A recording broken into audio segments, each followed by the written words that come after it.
1 in 4 women over the age of 50 has osteoporosis. At least 1 in 8 men over 50 also has the disease. However, the disease can strike at any age. The reduced quality of life for those with osteoporosis is enormous. Osteoporosis can result in disfigurement, lowered self-esteem, reduction or loss of mobility, and decreased independence. The statistics related to hip fracture are particularly disturbing. 80% of hip fractures are osteoporosis related. Hip fractures result in death in up to 20% of cases and disability in 50% of those who survive. Vitamin D is vital in the risk reduction and treatment of osteoporosis as it helps your body absorb calcium. We're back at the Willow on Wascana with Chef Tim, and today our theme is osteoporosis, and what he's preparing for us is called the chickpea tagine, which is a Moroccan stew. Hi Tim. Hi. Thanks for joining us today. Oh, it's always fun to have you. So, tell me a little bit about this recipe. It looks phenomenal. Tagine, it's a Moroccan dish. It's basically a stew.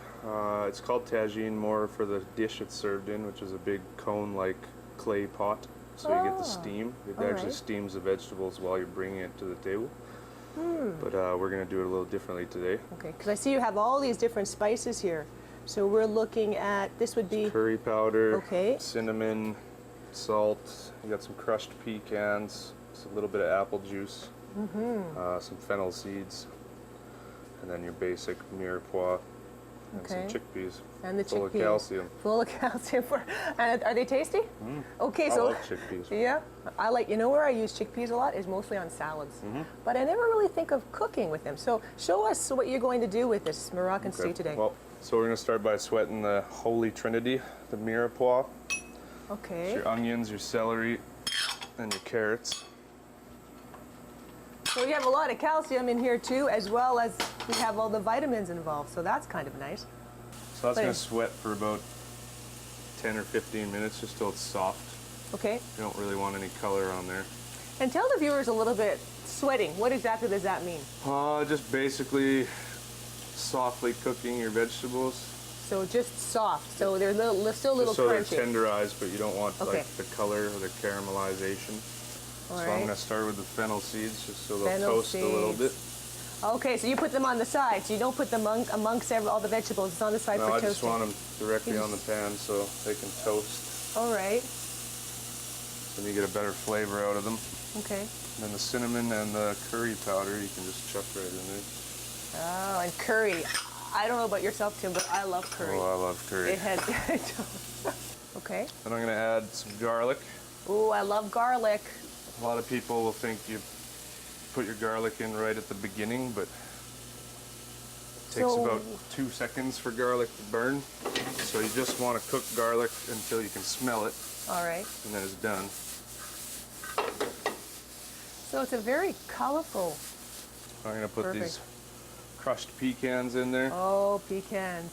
I love it. You have everything that a meal should have. You have your vitamin C, your vitamin A, you have your vitamin E. Great source in the nuts there. And the tomatoes, cherry tomatoes. You can use any tomatoes. Oh, okay, I'll stay.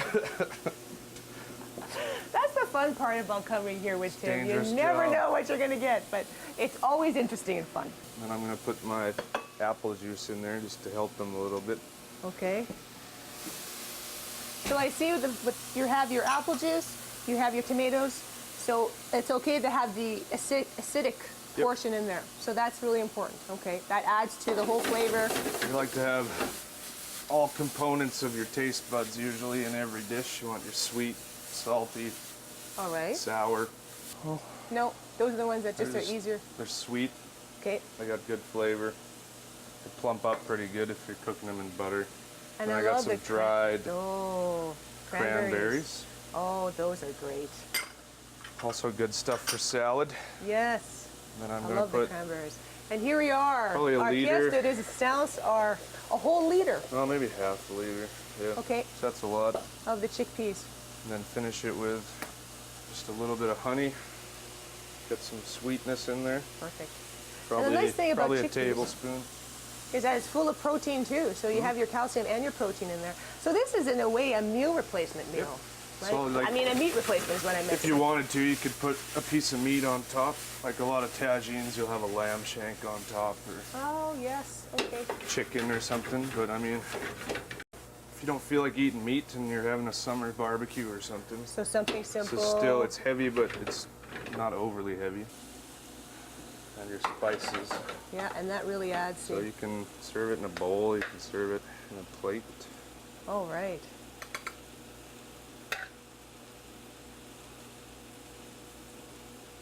Lime juice in your sour cream. You know what? I never would have thought of that. Makes it a little runnier, but Okay. then you can put some zest in there for color. And we can't forget his pink knife. That's Tim's signature knife, right? So you could either fine dice that just to get some flecks in there, or you can just put it in whole. Okay. Can't really see it, but that's going to give you most of your flavor. Most of the flavor. Years and years of being a breakfast cook. Oh. So brunches and such, so you're always... Two thin slices. Okay. Squeeze pretty hard with the bottom on the 2 fingers. Okay. So did you cut them through? Yep. All right. You don't have to, but when you're first practicing, it's probably easier not to. Kind of like a fan, so you fan it out. There you go. Did you see that, everyone? Everyone can do that. That's super easy. You can garnish with fresh herbs if you want. Okay. And then, That's your so that's our chickpea tagine. chickpea and dried fruit tagine. And dried fruit tagine. That's right, we said the what is it? What is it? Kalamata olives. The Kalamata olives. But today we're talking about calcium, osteoporosis. So what we're looking at here is our chickpeas, and obviously they have a great source of calcium. So you're going to join me in trying Sure. this? You gotta try apple because there's nothing greater than curry and apple. Oh, it's very nice. I like it. So I'm going to try to get that lime. Oh yeah, you taste that. And I love that you chose a Granny Smith, because the Granny Smith really complements the lime and the sour cream together. I like this dish. This I'm going to make at home. Thank you. I can do this. It's easy. It's tasty. Yeah. I can do this. You know what we're It going to... tastes like it took forever.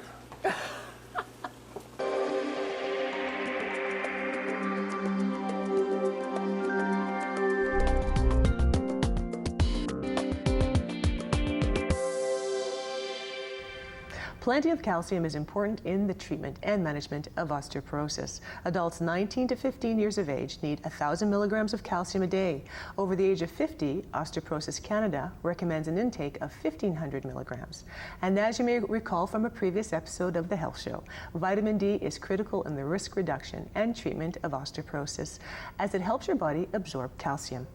Be sure to get your daily dose of vitamin D. The Canadian Cancer Society now recommends 1,000 units per day for all Canadians. Regular physical activity, in particular weight-bearing exercise, is an important factor in reducing the risk of osteoporosis, reducing falls and broken bones, and helping people with osteoporosis to remain active. Smoking, excess caffeine, and excess alcohol all contribute to bone loss.